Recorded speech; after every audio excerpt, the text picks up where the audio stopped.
Good morning everyone, and welcome to the weekly current affairs class. So as we all do every week that we discuss the week's current affairs, so we are going to do today as well, and we'll just look what topics we are going to discuss in today's lecture. The very important question which we are going to discuss today is how important are NCERTs for your preparation. What role does NCERT has to play in your preparation, and up to what length those should be given importance. Okay. So this we are going to discuss in the doubt session. Okay. Now the topics which we are going to discuss today, first is the yellow band disease. This is the disease of the corals, the coral reef. Actually the coastal region of Thailand, the reefs over there are witnessing such disease. And what is this disease, what impact does it have on the corals, and why this problem is there, why this disease has come, basically the probable causes for that disease. Then bimotor nuclear propulsion, it is basically a propulsion system which will reduce the travel time in space. It is estimated that we will be reaching I would say Mars within I would say within I think 45 days, something like this is there. Okay. So what is this propulsion system? NASA has developed it, so we'll look into that as well. Then 13th amendment to the constitution of Sri Lanka. Now you can add this in your notes that it is not the constitution of India, it is 13th amendment to the constitution of Sri Lanka. This was in news because our Minister of External Affairs, Mr. S. Jaishankar, was visiting Sri Lanka, and there he mentioned about the proper implementation of the 13th Constitutional Amendment Act of Sri Lanka, which was passed in the year 1987. And what was this act? What was the background of this act? Why there is still an implementation problem with this act? We'll see in this news piece. Then gold ETFs. ETFs are basically exchange traded funds. What are they? We'll see. These were in news because there is a lot of, I would say, increased investment in gold ETFs. Then risk of transition. Transition simply means from one place to the other place, and here in risks of transition, basically one place is the fossil based I would say fuels which we are using for in the energy sector presently, and transition we are going to transition from the fossil based fuel system to the renewable energy fuels renewable energy system. So this transition comes with a lot of risks. We are going to discuss those kind of risks in this news piece. Okay. Then next is gig workers. There was a report recently about the gig economy in India, the gig workers in India. What are gig workers? We'll first see, and what is the projection of gig workers, what is the forecast of gig economy in the country. We will look into that. Then we'll also look into what are the challenges faced by the gig workers, so that you understand what this term gig workers, gig economy means. Okay. Then Chiraided Maidam, these are some historical monuments in Assam which has been nominated by India as part to be the UNESCO's World Heritage List. What are they? What is the significance? So we'll learn something about them. It is from the art and culture section of your syllabus. Then joint theatre commands. Joint theatre commands basically is a combination of the army, the air force and the navy working together synchronously under one head in various theatres. So this is a concept which the government wants to implement. Okay. So we'll be looking into that as well. Okay. The joint theatre commands, what is the concept? Then National Tourism Day, there is a spell check here, delete Y. The National Tourism Day celebrated on 25th of January, and what is the significance of this day? What is the status of tourism in India? What the government is doing, and what actually are the benefits of increasing tourism, or what are the targets which we have set for ourselves with respect to this tourism sector. Then ChatGPT, someone from the last week asked me about this GPT was in news. So it is related with science and technology, and it is basically an artificial intelligence powered chatbot. You can use this to chat with the customers, and there are a whole lot of features which of chat GPT which we are going to discuss, and it comes with a lot of benefits, it comes with a lot of challenges also. So we'll be discussing all about chat GPT here. Then National Voters Day, again celebrated on 25th of January, and this National Voters Day is commemorating the day on which Election Commission of India was formed. So it is basically celebrated generally to increase the awareness among the voters in India for voting. Now next is Bhar OS. Bhar OS basically is just another operating system like Android or iOS. It is an indigenously developed operating system. So what is it? Who has developed it? What are the features in this? How scalable it is? We'll see all these kind of informations related to Bhar OS in this news piece. Then next is norovirus. Norovirus cases have been found in Kerala. In Kerala, basically a lot of virus cases or a lot of diseases are found, and one such an virus which is prevalent among the children over there is norovirus, which has been detected, and it is basically a virus which attacks your gastrointestinal region of the body, that is here your stomach. You develop symptoms like diarrhea and all. So we will discuss about this norovirus as well. Okay. Then state visit of Egyptian president. Egyptian president basically was part of the Republic Day celebrations. So he was here visiting India from 24th January to 26th January, and he also attended the Republic Day parade as chief guest.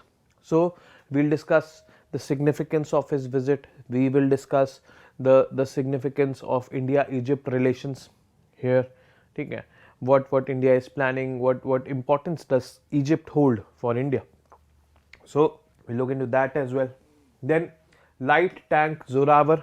We have indigenously developed this tank, and it is basically lightweighted. It can be movable, it can be transported easily from one place to the other place. It has some excellent capabilities. We'll all see what are the features of this Zorawar tank which has to be rolled out.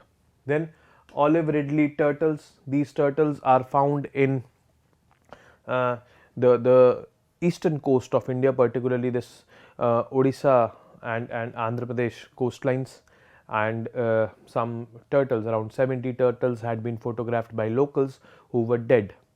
So this is a cause of concern that olive ridley turtles who come here in India for mass nesting. Mass nesting means they lay their eggs in huge numbers here in India, and these are already I would say endangered species, and if they're coming to India, if they're migrating to India and for nesting purposes, it becomes important for us in UPSC exam as well. And in the past also UPSC has asked questions with respect to this sphere.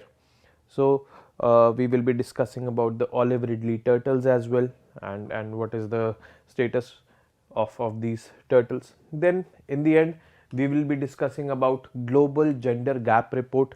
Now why this is in news? Because the World Economic Forum, which releases this report, has agreed to consider the reservation given by Government of India at the panchayat level to women. That is, we give 1/3 reservation to women at the panchayat level.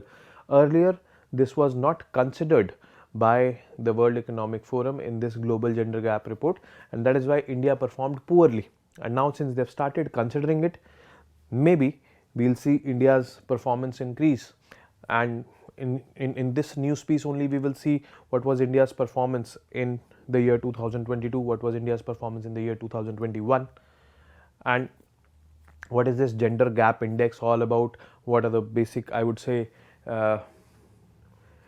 the basic parameters which we consider in evaluating the global gender gap index, what is the concept of global gender gap. Okay. So we'll see all about this, and the last piece of news, that is Thiruvananthapuram Declaration. Although this Thiruvananthapuram Declaration was signed in May 2022, but this global gender gap report has an inherent connection with the Thiruvananthapuram Declaration. Basically, this meeting was called upon by the then President Ramnath Kovind of India, and this president basically invited all the female legislators, means all MLAs or all MPs, female MPs from India to Thiruvananthapuram, and discussed various possibilities of increasing women participation in the political sphere. Okay. And one such parameter in evaluating global gender gap index is women's participation or women's political participation in the country. So that is why Thiruvananthapuram Declaration is related with the global gender gap index. So we'll look into that as well, and two sections or I would say two legs of today's lecture, 9 to 10:30, then 15 minutes break, then 10:45 to 12 we'll take it, then after that doubt session, and in the doubt session very important question is how important is NCERTs for your preparation. Okay. Now without wasting any time, we will begin with the first piece of news, that is the yellow band disease. The yellow band disease is basically a disease of the corals, not of the humans. So you see the coral reefs here, there is this colony of corals. So first of all, we will understand what are corals. Corals are basically this I would say marine vertebrates or kind of marine, I would say, animals. We can term them as marine organisms to be very safe. And here this zooxanthellae is present,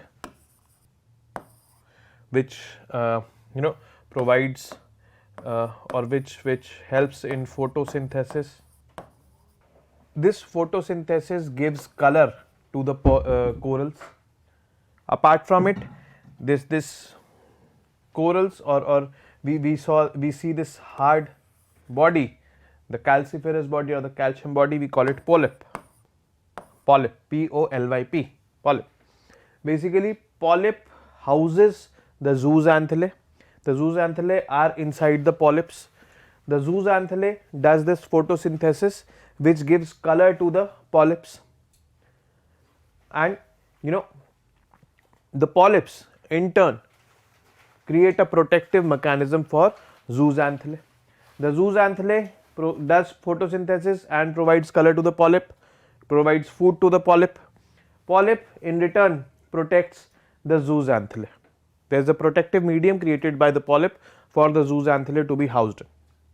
So there is this symbiotic relationship between the zooxanthellae and the polyp. So when this yellow band disease is there, we will discuss the causes.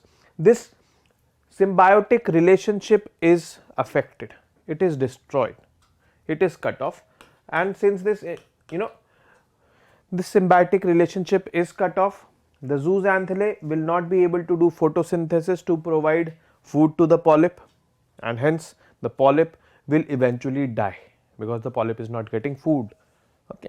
So this is basically the yellow, this is the basic, I would say, philosophy behind the yellow band disease. Basically the corals of eastern Thailand are getting affected by the yellow band disease, which is killing corals over vast stretches of sea floor. Okay. Corals are basically marine organisms in which the zooxanthellae, kind of an algae you can consider, does photosynthesis to provide food to the polyp. The polyp is this hard calciferous body which you can see. In return, the polyp provides a protective mechanism or a protective medium to the zooxanthellae. So there is this symbiotic relationship due to which the corals are formed. Now about the disease, if I talk about this disease, the color of the corals turn yellow before they get destroyed. It was first spotted decades ago and has caused widespread damage to the reefs in the Caribbean. Basically, Caribbean is between the North America and South America. Over 60 acres of sea have been infected. Corals cannot remain alive. When they are exposed to this yellow band disease, they will die gradually, because this yellow band disease directly impacts or attacks the symbiotic relationship between the zooxanthellae and the polyps. See, symbiotic relationship is when both of the organisms are helping each other. Here zooxanthellae is helping the polyps to survive by giving it color, by giving it food, by doing photosynthesis, and in return the polyp is basically providing a protective mechanism or a protective medium or a protective environment to the zooxanthellae to survive. So, there is this symbiotic relationship. Now, impact, the loss of coral would have devastating impact on the ecosystem. The reef is like a forest. The corals basically are like forests of the sea, forests of the oceans, on which various marine organisms come and feed upon, sustaining massive amounts of life, and its death could eventually impact humans too. They are rushing to find a treatment. Okay. We are presently rushing to find a treatment of this yellow band disease, but as of now no treatment of this disease have been found. The disease is basically similar to the yellow blotch disease. Yellow blotch disease also turns the corals into pale yellow. It is a coral disease that attacks the colonies of coral at a time when coral is already under stress from pollution, overfishing and climate change. The yellow band disease is a bacterial infection. We have to understand this. It is not a virus. It is a bacterial infection that spreads over coral, causing discolored bands of pale yellow or white lesions. The lesions are located where the bacteria have killed the coral's symbiotic photosynthetic algae. The symbiotic photosynthetic algae, that is zooxanthellae, have been killed. They have been attacked. Okay. Which are major energy source for the corals, because that provides food to the corals by doing this photosynthesis. This cellular damage and the loss of its major energy source cause the corals to starve and eventually die. So, the zooxanthellae,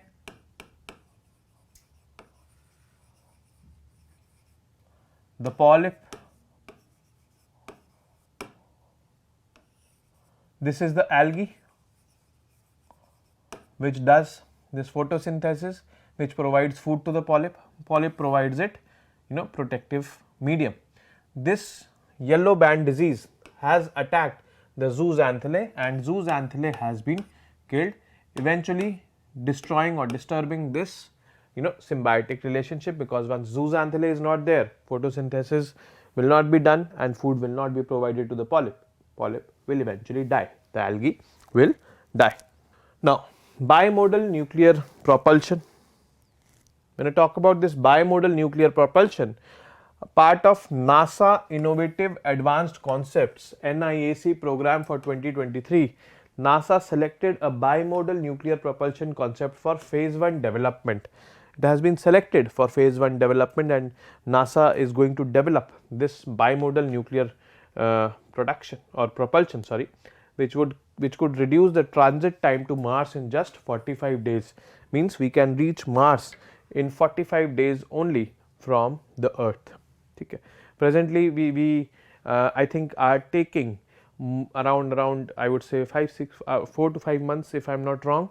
You can check it on the internet, this particular fact, that what time are we taking, what time did Mars orbiter mission take to reach Mars, or what time did this Perseverance rover, which has been dispatched by NASA to Mars, has taken. So, you can check on the internet, and then you will get to know that what kind of reduction is there.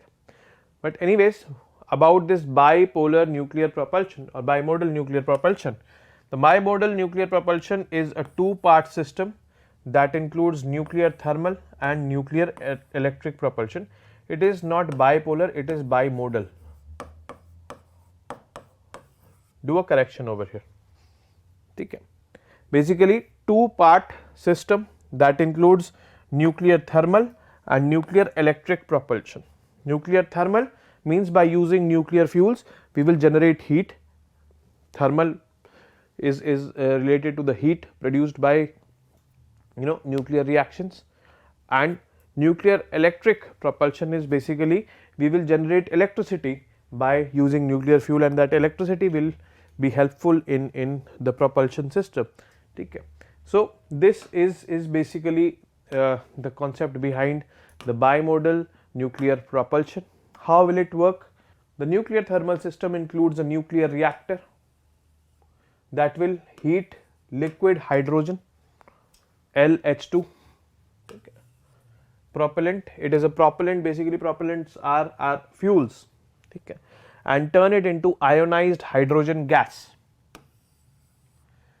that will then be channeled through a nozzle to generate thrust. So, it will be channeled, the nozzle is shaped like this, okay, through which this will pass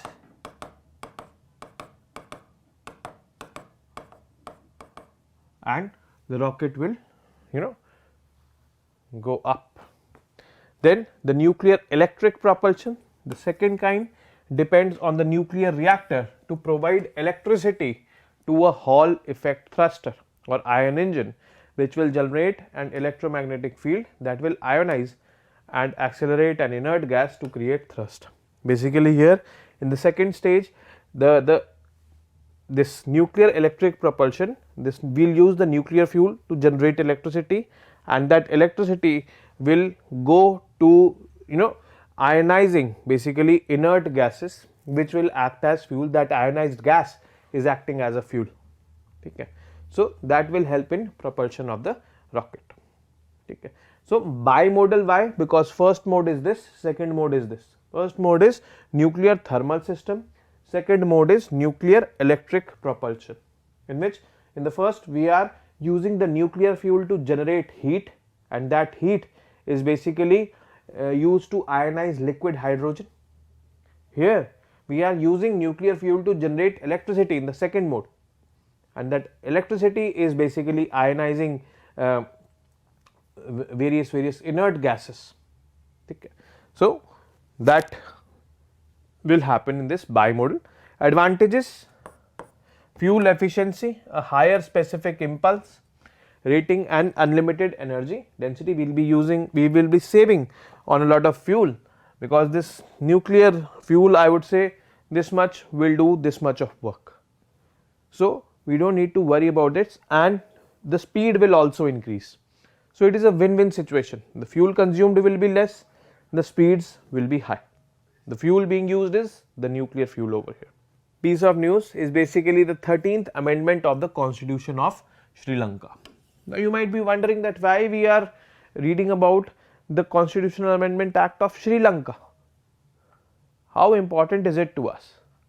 It is important, it is very important to us, because we, means India, was very much instrumental in getting this act passed.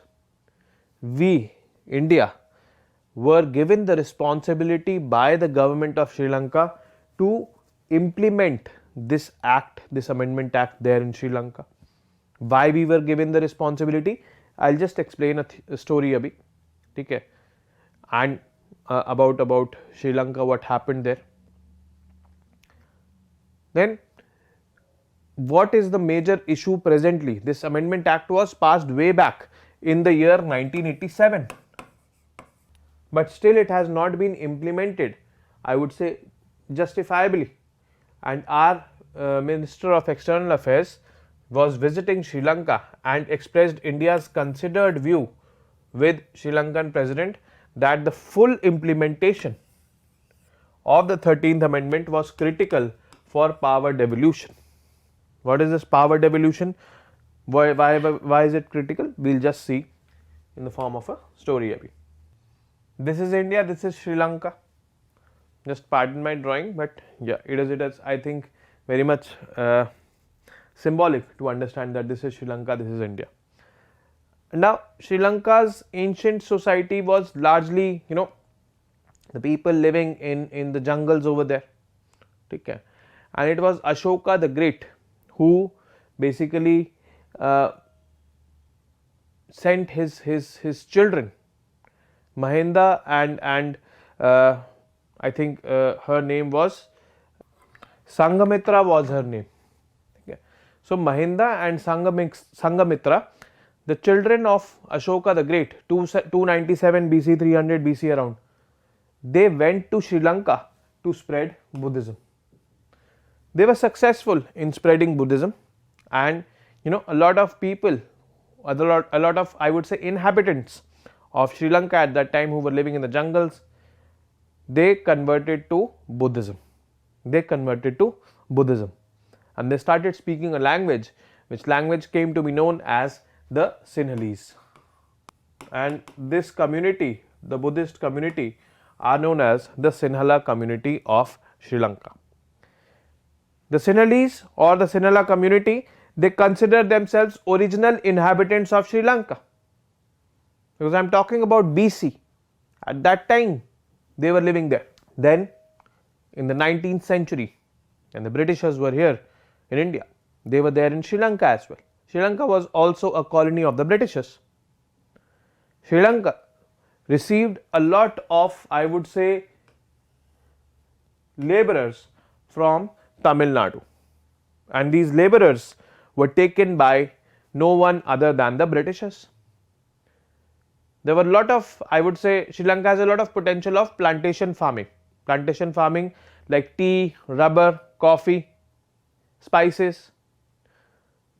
So, these lands were controlled by the Britishers, and they wanted laborers on those lands, and India has always been gifted with high population. So, they took laborers from India, basically the Tamilians from India over there. And this was 19th century, 18th, 19th century, when the Britishers were here ruling us, had made us a colony, both India and Sri Lanka. In 1948, the Britishers withdrew from Sri Lanka. Sri Lanka at that time was known as Ceylon, Ceylon. Okay. Now, these were taken by the Britishers, 19th century. Sinhalese, Ashoka basically sent his children, 3rd century BC. Now, 1948, these Britishers, they left Sri Lanka, and now these people, the Tamilians, which were brought by the Britishers in Sri Lanka, it had been 150 years, 100 to 200 years that these people were living in Sri Lanka. Their future generations were born in Sri Lanka, and now started a conflict between the Sinhalese, who called themselves original inhabitants, and the Tamilians, which were brought by the Britishers. And the Sinhalese were putting pressure on the Tamilians that you go back to your homeland, and your homeland is India. The Tamilians said that this is our homeland, we are born here. The conflict started. The constitution was passed in the year 1972. A constitution was made, a new constitution in fact was made, which declared the dominance of Sinhalese in Sri Lanka. Sinhala Only Act was passed, according to which Sinhalese was declared as the national language of Sri Lanka, which bothered these Tamilians a lot. So, 1976, I would say, was the year when a militant organization of the Tamils was formed. Now, there was this organization LTTE. You can write the full form of LTTE if you don't know. It is Liberation Tigers of Tamil Eelam. Liberation Tigers of Tamil Eelam. This was a militant organization of the Tamilians who was fighting for the cause of Tamilians. The cause of Tamilians was that they wanted to liberate themselves, they wanted to create a separate country for themselves, because they started feeling that in Sri Lanka we are not getting citizenship, we are being dominated by the Sinhalese. What's the point of staying in such a country where we do not have a citizenship, where we do not have representation in the parliament, where the constitution is biased against us? There is no point staying in such a country. So, they decided to form a separate country for themselves. I will show you abhi the areas which they claimed and all. But you need to understand one more thing, that LTTE was a militant organization, the biggest militant organization of the Tamils. Militant organization is an organization which wants to achieve a political goal by using militant methods. A militant organization is an organization which wants to achieve a political goal, but by using militant ways, by using violence. Okay. So, that is a militant organization. The political goal here was a separate country for the Tamilians, and LTTE was the biggest militant organization of the Tamils. Apart from LTTE, there were other small militant organizations also of the Tamils, and it is very more important to understand that there were some political organizations also of the Tamilians.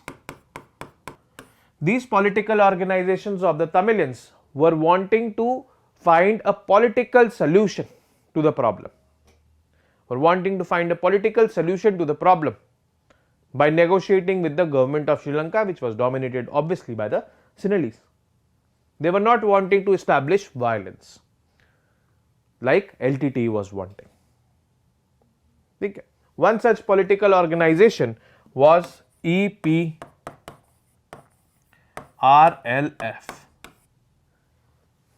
EPRLF. Okay.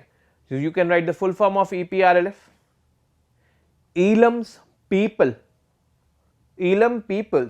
Revolutionary Liberation Front. Elam People's Revolutionary Liberation Front. So, this was a political organization of the Tamilians who wanted a political solution. Now, actually, since 1983, the civil war started in Sri Lanka, where LTTE basically attacked the convoy of the army of Sri Lanka. LTTE attacked Sri Lankan army's convoy. This episode in 1983 is said to be the beginning of civil war. Now, civil war basically is a situation where your own citizens or where your own residents of a country are fighting with the government establishment. And Sri Lankan army, a government establishment, the Tamilians, they are fighting with them, the civil war, state of civil war.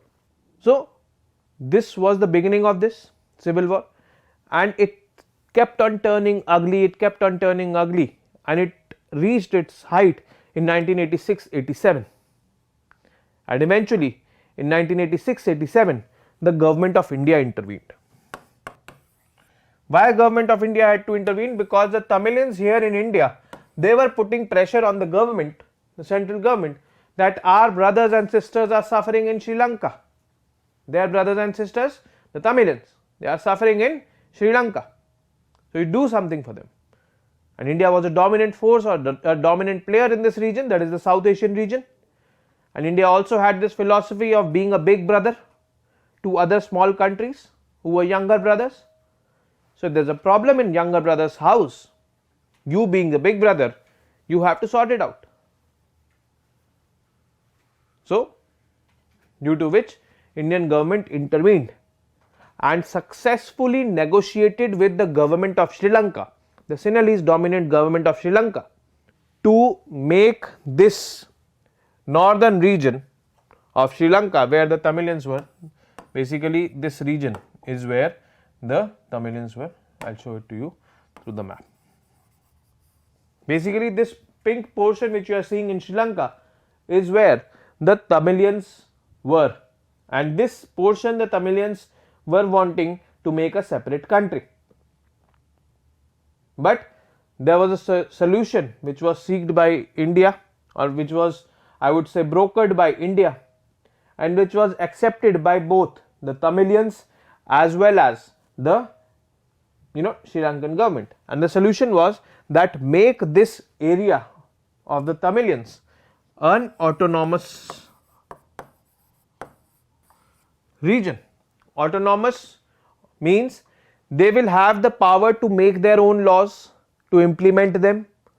There will be minimal interference by the central government in their affairs. Basically, they will be made like a state, they will be made like a province, and some powers will be devoluted to them, powers to make laws, powers to implement according to themselves.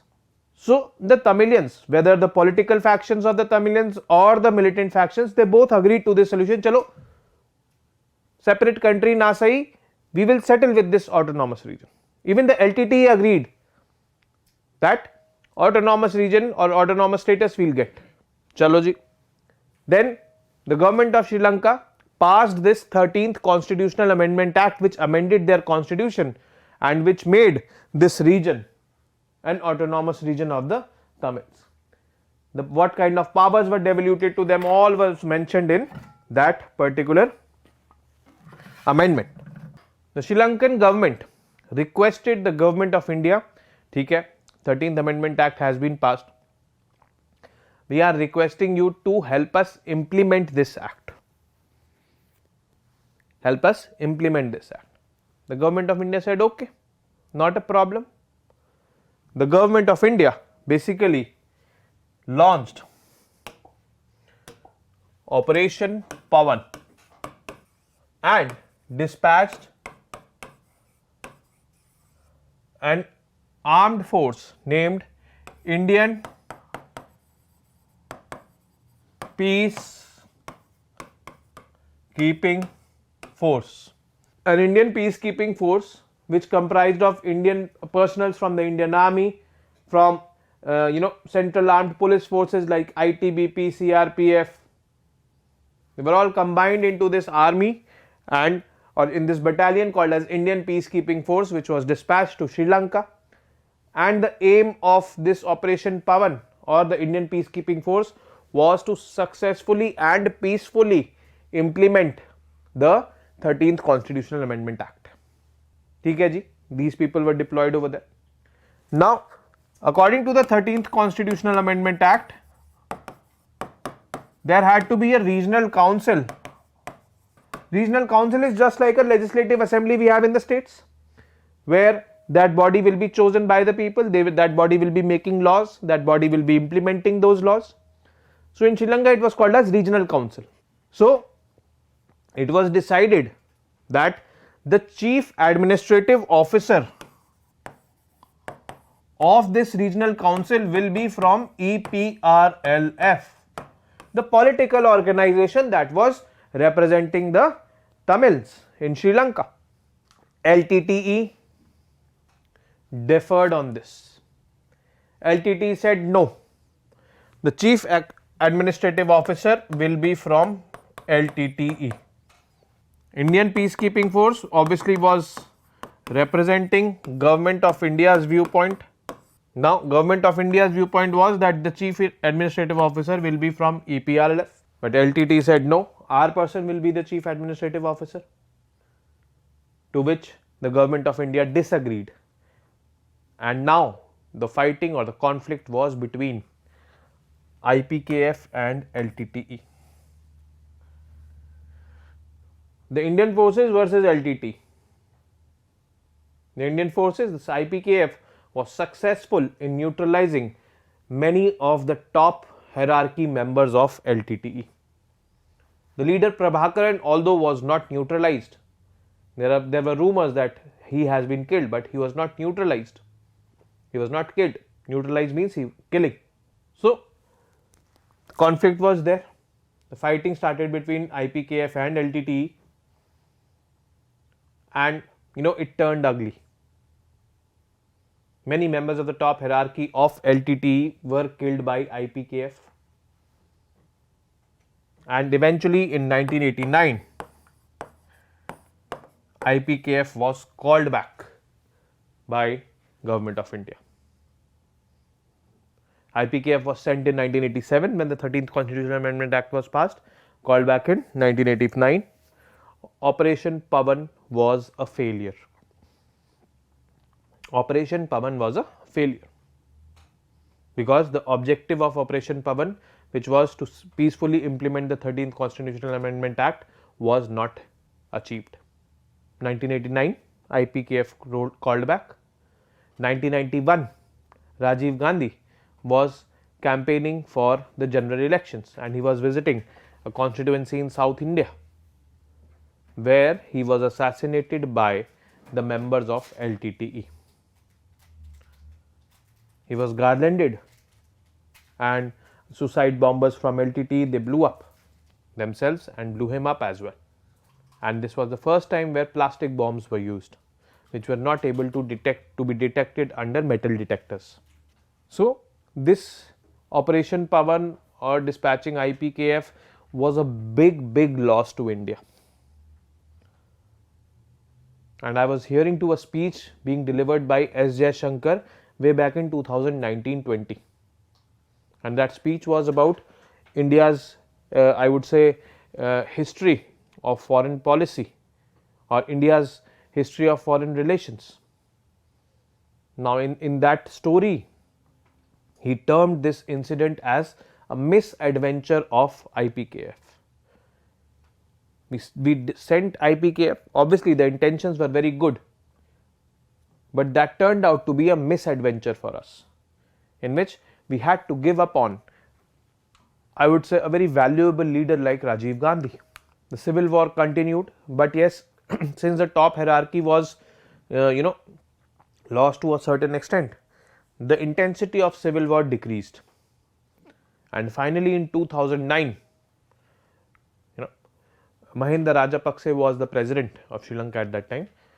He was able to finish or wipe off completely the Tamil militancy in Sri Lanka, and that marked the end of civil war in Sri Lanka 2009.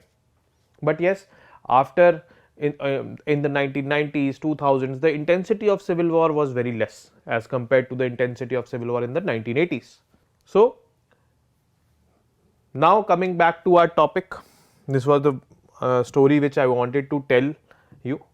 India's External Affairs Minister during a recent visit to Sri Lanka expressed India's considered view with Sri Lankan President that the full implementation of 13th Amendment Act was critical for power devolution to the Tamilians. 13th Amendment Act is still there, power has been devoluted to the Tamilians, a regional council had been formed. So this was basically done. Now this is the story which I have told you abhi. Elam People's Revolutionary Liberation Front, the member of EPRLF was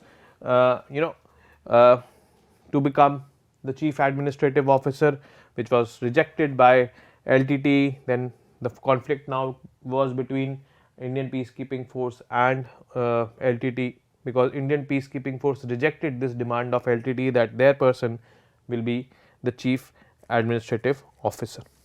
1989 IPKF was withdrawn. Take care. About the act, if I talk about the act, basically it is an outcome of India Sri Lanka Peace Accord of July 1987, when India successfully negotiated with Sri Lanka to pass this particular act. It was an attempt to resolve Sri Lanka's ethnic conflict that had aggravated into a full-fledged civil war. The 13th Amendment Act led to the creation of provincial councils, the regional council which I was talking about, where powers were devoluted between the center and the states. And one such state was the state of the Tamilians, or the province of the Tamilians. It assured a power sharing agreement to enable all 9 provinces, basically 9 provinces were made, and some were Tamil majority provinces, some were Sinhala majority. Subjects such as education, health, agriculture, housing, land and police were devoluted to the provincial administrators. It made Tamil one of the Sri Lanka's official languages as well, and English a link language. Now, apart from Sinhalese, Tamil was also declared as a official language of Sri Lanka according to this act. The amendment has never been fully implemented because of the overriding powers given to the president. The president never wants to fully devolve or devolute powers to the provinces, and that is why the Minister of External Affairs of India raised his considered view that you should be implementing this act as it was mentioned in the Constitution of Sri Lanka in 1987, as the provisions of article or the 13th Constitutional Amendment Act are, you have to implement that act accordingly. Next is basically gold ETFs, gold exchange traded funds. Basically, there has been a lot of investments which has been witnessed in gold exchange trading funds. Okay. Inflow plunged by 90% to 459 crore in 2022 due to rising prices of the yellow metal. Yellow metal means gold. Now, about ETFs, what are ETFs? We will first understand. They are commodity based exchange traded funds. Commodity based, here the commodity is gold. Actually, when you are investing in gold ETFs, you are not investing or you are not buying physical gold. You are buying a piece of paper. The value of that piece of paper is basically linked to the value of gold. It is very much beneficial because by doing so, those people who are buying gold from investment purpose, those who want to invest in gold, कि आज इतने का खरीद लेते हैं, कल को the rates will go up, we'll assume profit. So, for investment purpose, those who are investing in gold, those people, instead of buying physical gold, can buy this paper which is linked to the prices of gold only. And why this is beneficial? Because by doing so, we will reduce the import of physical gold. We will reduce the import of physical gold. We will get this gold. We will get this paper form. So, this is the benefit. They are passive instruments that are based on gold prices. What are passive investment instruments? We will see. Gold ETFs are units representing physical gold which may be in paper or dematerialized forms, means demat form. One gold ETF unit is equal to 1 gram of gold and is backed by physical gold of very high purity, means 24 karat gold is considered. Gold ETFs combine the flexibility of stock investment and simplicity of gold investments. Those people who want to invest in gold can invest in this particular instrument.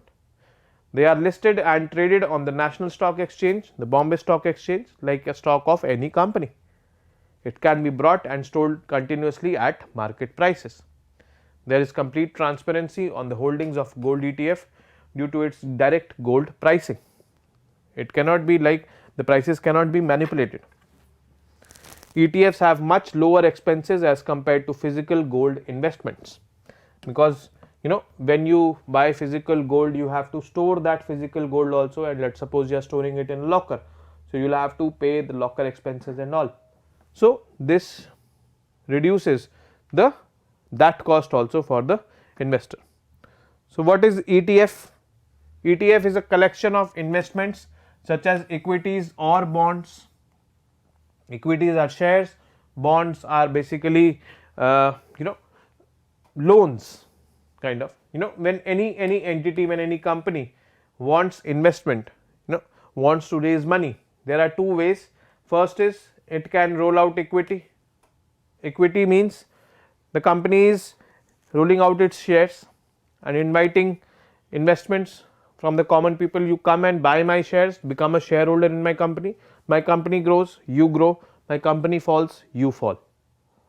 On the other hand, it can also issue bonds in which or through which it can raise money. So, common people, they can buy those bonds are papers, and on those bonds it is written that let's suppose you are giving me 100 rupees, you are giving 100 rupees to the company. The company after 1 year will give you 110, irrespective of the fact that that company is performing or not performing. Whatever the profit of the company is, whatever the loss of the company is, the company has to give you back that particular amount. So that is bond. So it is kind of a loan which is extended by the people or by the investors to the company or to the entity. So ETFs is a collection of investments such as equities and bonds. It is a basket of securities that trades on an exchange just like the stock does. ETF share prices fluctuate all day as the ETF bought and sold, which is different from the mutual funds which only trade once a day after the market closes. Now mutual fund is also a basket of shares and bonds, or equity and bonds, or maybe equities or bonds alone, but it is a basket. ETF is also a basket. Now ETF basically fluctuates all throughout the day on the stock exchange, whereas the mutual funds, they have only one price per day, and that price is obviously revealed when the market closes. That price is considered. So this is the difference between mutual fund and the ETF. ETF can contain all type of investments including stocks, commodities or bonds.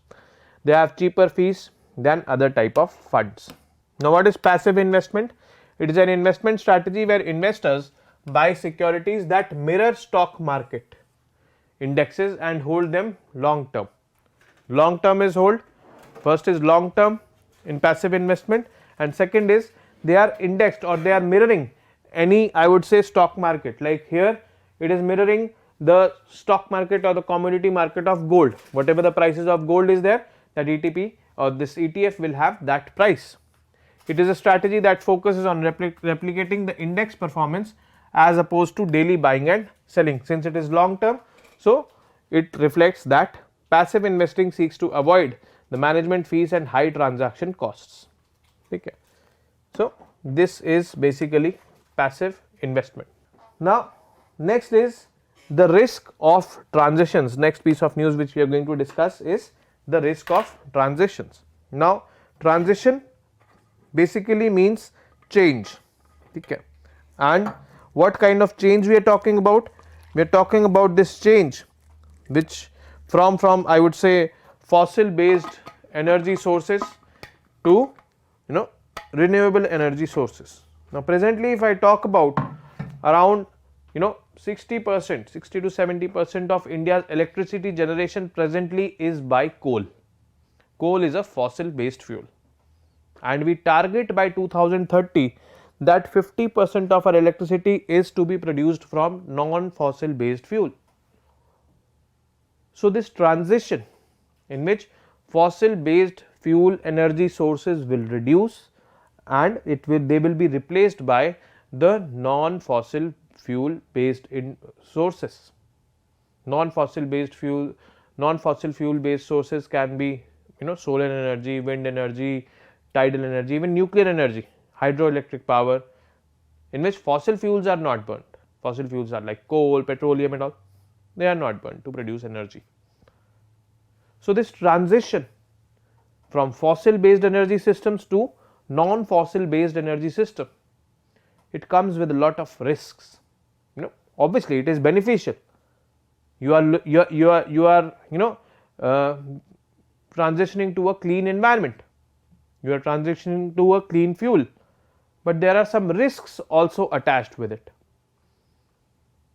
And risks like what will happen to those people who are working in those power plants which are run by fossil fuels?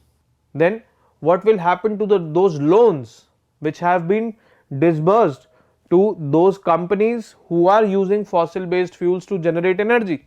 And the amount of loans is not less, because those are big massive industries who are using coal for power generation, or who are using petroleum for power generation for energy resources, because these companies will underperform then, because we have transitioned to renewable energy. They will not have this capacity to repay back those loans, and obviously inflation will be rising. So these are the risks of transitions which we are going to discuss. However, in the end We will also be discussing a silver lining, that those renewable energy players who will now be producing more or who will now be the major sources of energy, they will also be wanting loans to operate. They will also be wanting investment in that particular sector. So, we will also be discussing that, this silver lining. Now, the risks of transition. India's financial sector is highly exposed to the risk of economy transitioning from being largely dependent on fossil fuel to clean energy. This was revealed by a study published in the Global Environmental Change Journal. Now, what is transition? It is a process in which certain transformative changes happen. In this case, the transition is a shift from fossil based energy sources to renewable energy sources. The key highlights of this report: analysis of individual loans and bonds exposed to sectors dependent on fossil fuels. The report revealed that 60% of the lending to the mining sector for oil and gas extraction is there. Okay. 1/5 of manufacturing sector debt, means 20% of the debt which has been extended to the manufacturing sector in India is for petroleum refining and related industries. Electricity production by far is the largest source of carbon emissions, accounted for 5.2% of outstanding credit. This reveals that India's financial sector is highly exposed to the risks attached with transition. Shortage of experts to advise the institutions on such a transition. There is shortage of experts also, because see, this transition everyone is talking about, that we have to generate 50% of our energy from the non fossil based fuels. We have set new targets for ourselves also in the Glasgow summit of UNFCCC in 2021, which we are calling as Panch Amrit, and one of the Amrit of Panch Amrit is that we have to generate 500 gigawatt, or we have to generate 50% of an energy from renewable energy resources, which is a non fossil based fuel energy resource. But that comes with risks, and this transition has to be guided by experts on this transition, and there is lack of experts in India. Now, this transition obviously will be harmful for many, will be harmful for those people who are since many years they are immersed in generating energy or creating energy resources from fossil based fuels. So, we need experts to guide this transition, and there is lack of these kind of experts in India. Then high carbon industries have less financial capacity to respond to shocks and stresses. Those industries which are emitting more carbon, they have less capacity to respond to shocks or respond to changes like this, and we are targeting those industries only, those industries which have less capacity. So, there will be various, I would say there will be high intensity tremors in the, I would say, overall economy of India, although those tremors will lead to a brighter future. Those shocks will lead to a brighter future, will lead to a cleaner future, but we cannot ignore the transition. We cannot ignore the people who will be impacted. We cannot ignore the sectors of the economy which will be impacted due to transition. We have to do damage control for them, or we have to minimize damage for them. A probable solution is like this company NTPC is involved in generating electricity by using coal, by burning coal. Now, NTPC only gets involved in renewable energy sector also and starts generating electricity from there as well. So, a possible solution can be this, because it will start on generating income from that particular sector, and if the shift is there, so both the sectors will be under its domain. the transition will be there, both the sectors will be under its domain. So, this kind of transition or this kind of probable solution can be seeked. Then financial decisions are locking the country into a more polluting, more expensive energy supply. The financial decision of Indian banks and institutional investors are locking the country into a more polluting, more expensive energy supply. Why we are saying this? Only 17.5% of bank lending to the power sector has been to pure play renewables, and the rest has been to non-renewables. Consequently, India has much higher electricity from carbon sources than the world average. Coal currently accounts for 44% of India's primary energy resources and 70% of its power electricity generated. The country's coal-fired power plants have an average age of 13 years, and India has 91,000 megawatt of new proposed coal capacity, which are seeking loans. On the other hand, we have new targets set up for ourselves for renewable energy as well. According to the draft National Electricity Plan 2022, India's or coal's share in the electricity generation in India will decrease to 50% from the existing 70% presently. Okay. So, it will decrease to 50%. A tremendous opportunity for financial sector if they ramp up their capacities relatively quickly. Now, we are wanting to increase generation from renewable sources. There also credit is required. So, financial sector should focus there also, because presently only 17.5% of the loans are disbursed to the renewable sector and the remaining are disbursed to the non-renewable sector.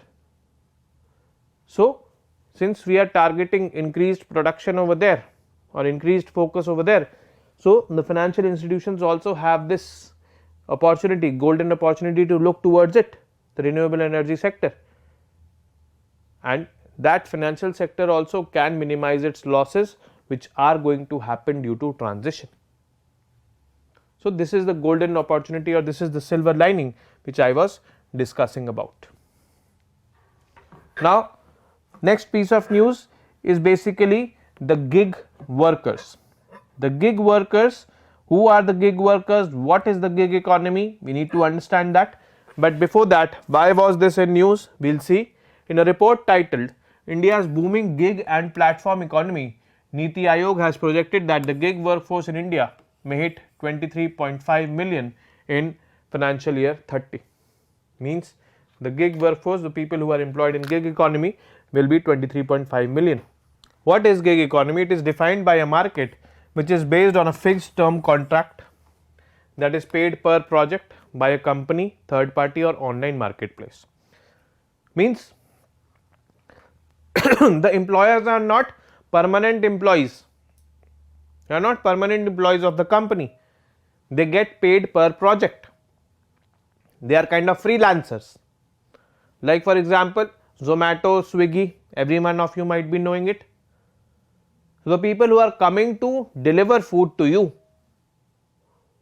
they are taking money from Zomato or Swiggy per ride or per delivery. Whenever they want, they can switch off their phones, that now I am not available for delivery.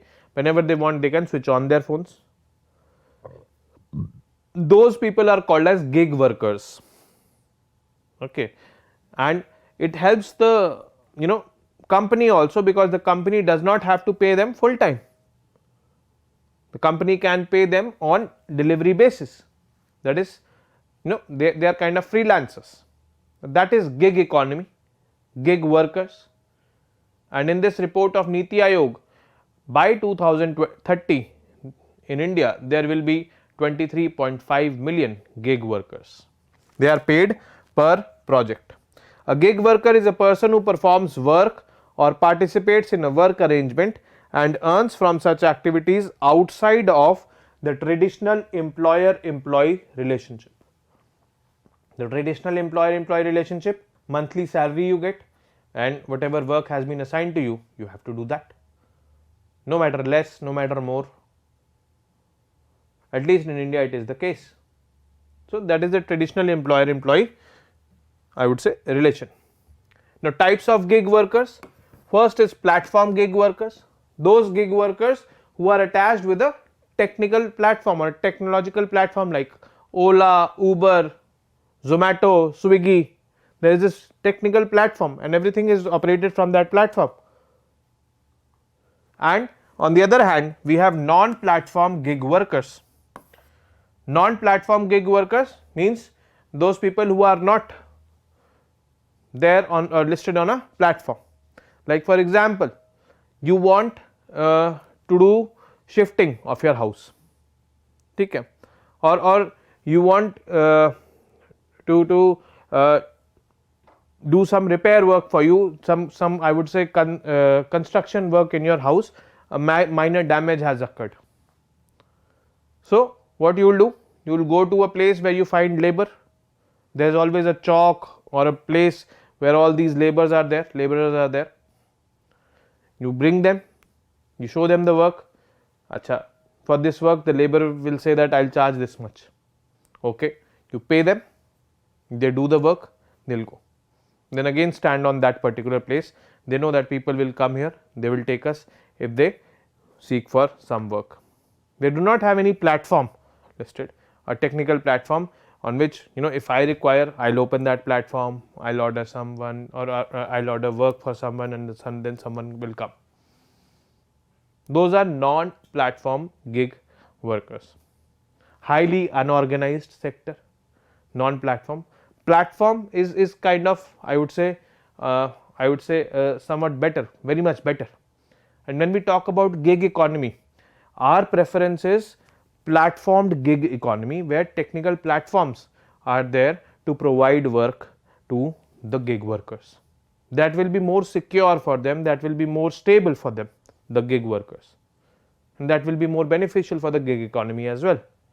Now we have this company called as Urban Clap or Urban Company, in which you can order salon services in your house, you can order repair services in your household, electronics repair, RO repair, washing machine repair, you can order cleaning services of your house.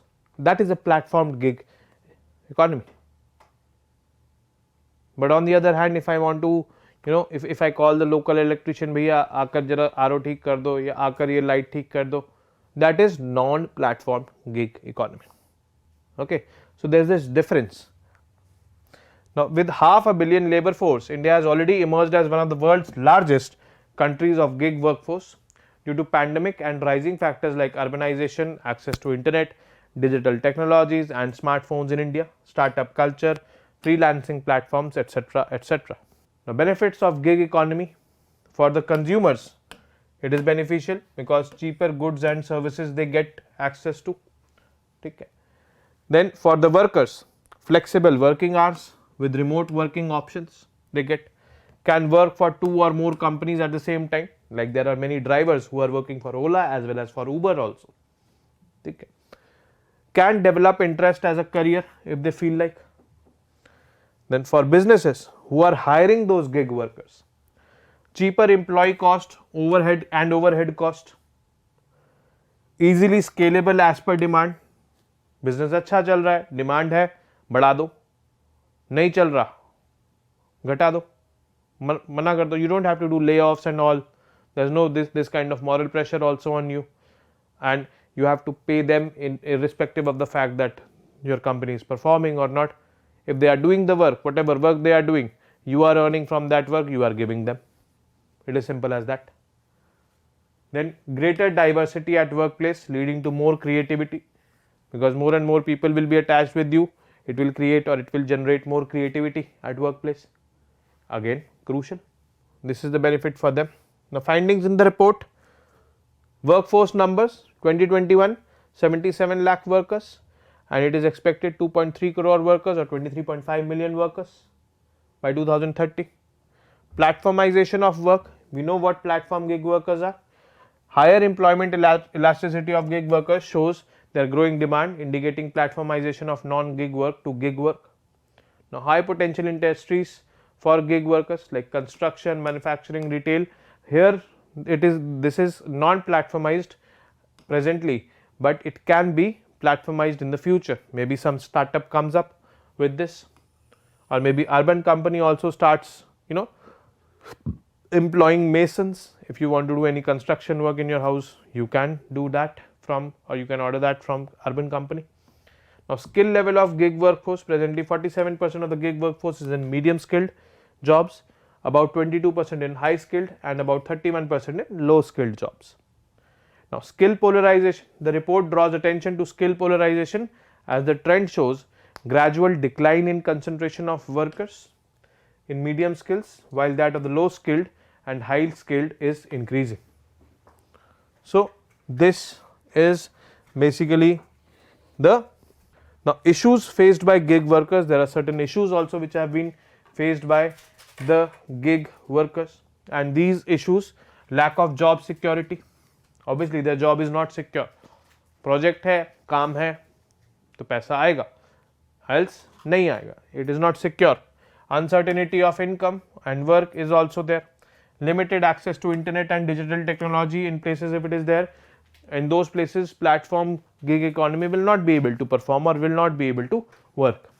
Then denial of workplace protections and entitlements. There are certain workplace protections and entitlements given to the regular employees who are there in regular employer-employee relations. So, those people who are in gig or who are gig workers are denied of this kind of, I would say, protections and entitlements. Entitlements like insurance and all is there, health insurance and all is there.